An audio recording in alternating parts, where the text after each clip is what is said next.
Hey everybody, it's Master Gallengeist here, bringing you my review of Avengers Annual Issue 1. And I enjoyed this issue. It got us a little bit into the Soul Stone with mainly the new host that it has chosen. It got us to see Captain America and Iron Man kind of doing their own kind of thing, so it was kind of cool to see those two characters have more of an interaction. And then at the end, we of course get more of a kind of conclusion to Nick Fury's whole thing.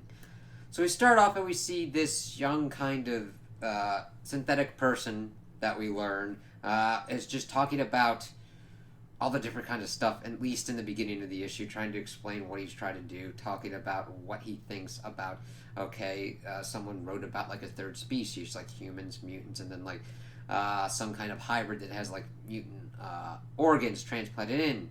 But he thinks that the third species is synthetic people like him, and what that kind of means for Earth. Of course, he's getting kind of screwed over by these guys, and this other trucker, Cray, pops up, and he's got a prosthetic arm and kind of like beats him up to like get him away. And he's like, "Okay, dude, I'm kind of hungry, but my appetite's not good here. How about we kind of like go somewhere else?" And he, of course, is explaining that he's trying to learn more about humans to figure out if synthetic beings have souls and all that, and what like a soul kind of means.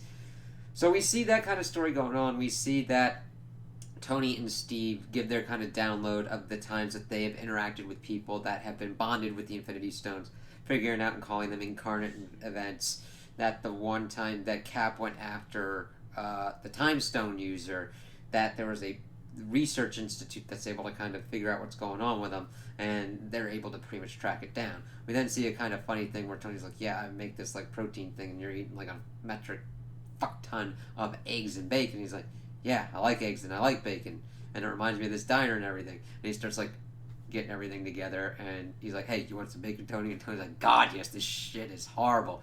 And then of course they their thing goes off and dovetails back into Ward and Cray's thing, as he of course is explaining all this stuff and bringing up a lot of demonic events.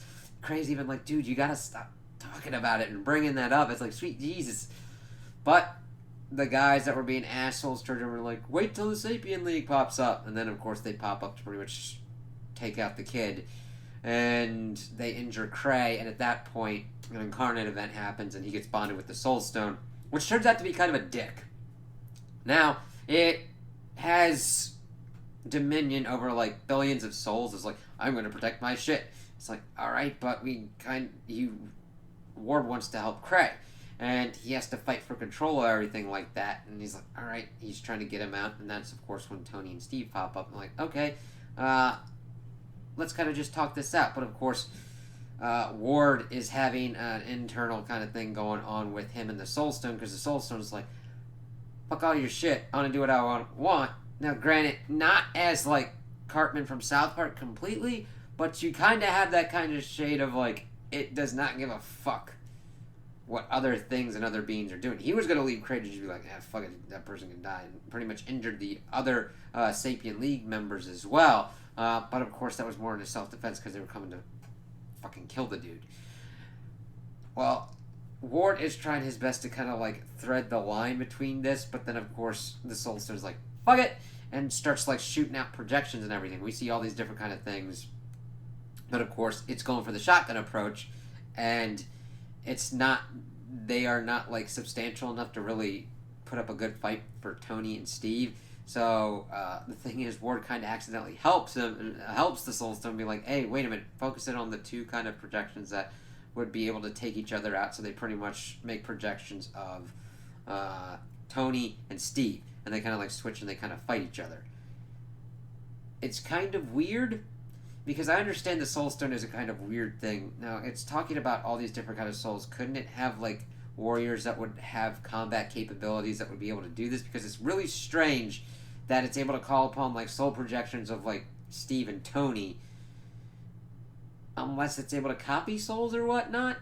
It's really kind of weird and kind of needed a little bit more of an in-depth kind of explanation, because I know it's kind of awesome to be kind of like, oh, okay, the one that can take that can put up a good fight against Steve is Tony, and vice versa, and all that, and send him out there. But it's kind of like, do you have to be dead and in the Soul Stone for this to happen? Or if you were ever kind of affected by the Soul Stone, it has your soul pattern? Soul pattern. Soul train. But that's one of the kind of things that kind of confused me about this. Otherwise, I'm just like, oh, this is interesting that this Ward kid's trying to figure out souls and gets bonded with the Soul Stone and kind of learns more about that.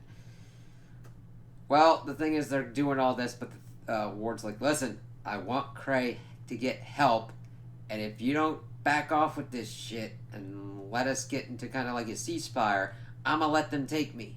So the Soul Stone's like, fine, whatever, we want you to help this dude. Can you do that? And then Steve's just like, hey, what do you want? To kind of get together with the other ones and finish the kind of synthesis of what's going on with us. Their kind of evolution kind of, well, Tony's like evolution or alchemy. He's like, no, it's a synthesis. It's like, okay, I'm intrigued to see what they're doing with the Soul Stones bonded with people and what they would do together. If they would merge into a being, if they would be just by themselves still and wield their powers concurrently, how that kind of work. That's a kind of interesting aspect that I'm intrigued to kind of see happen now. But he then makes this weird looking fucking projection and flies off and is like, okay, cool. And the thing is, I liked how the creative team was able to get a nice handle on Steve and Tony. They didn't feel kind of like out of character or anything like that. This mainly was I think they would have been able to have a nice kind of conversation with Ward and be like, listen, we don't want to hurt you or anything. These are just big fucking cosmic powers that we need to make sure don't do weird shit and fall into the wrong hands. Whereas the cosmic power is still sentient and is like, eat my asshole, fuck y'all. And that's kind of why the situation occurred. And I can kind of understand that, and that's helpful because it's like, okay, we don't know much about the Soul Stone. It could have that kind of personality, and this is what it's doing, while not making Tony and Steve be out to be kind of like the dicks. This lined up with their characters that we've been seeing in their other kind of appearances, and I'm like, yay, that's good. After that, we see that, of course, Steve earlier did say that he told Fury and everything, and that Fury usually finds out stuff anyway, and Tony's like, you gotta watch out with that, because usually he solves problems with a 9mm variety, meaning he shoots shit. It's like, yeah. We then kind of see that Fury almost immediately is kind of doing shit kind of like that, but not exactly. We see that he has decided to tell Nighthawk that he's not going to do his shit, that he has made backup copies in his head to fight like weird programming if he ever was unable to trust his brain, and is going to do shit his own way, and that he's going to deal with these Infinity Stone powered people. He already has Star, who has the Reality Stone, sedated and locked up in this kind of like weird containment thing, and that he's going to be going after the other ones. So overall, I thought this was an interesting kind of issue dealing with the next kind of Infinity Stone user. I think that this one had a more defined kind of character within Ward, and also defined the stone, so that way that you got that kind of duality going on, while also keeping everybody else that is interacted within this story on the same kind of characterization that we have had before. So I'm like, okay, this is pretty good. There are some things that needed to be more explained, like the Soul Stone being able to utilize projections of people that aren't dead or inside the Soul Stone. So I just needed a little bit more information on that. It's like, okay, kind of weird. But overall, I enjoyed this. So those are my opinions on the issue. Tell me what you guys think in the comments below. If you liked it, if you didn't like it, if you agree with me, if you disagree with me. Also like and subscribe, and I hope you have a good day.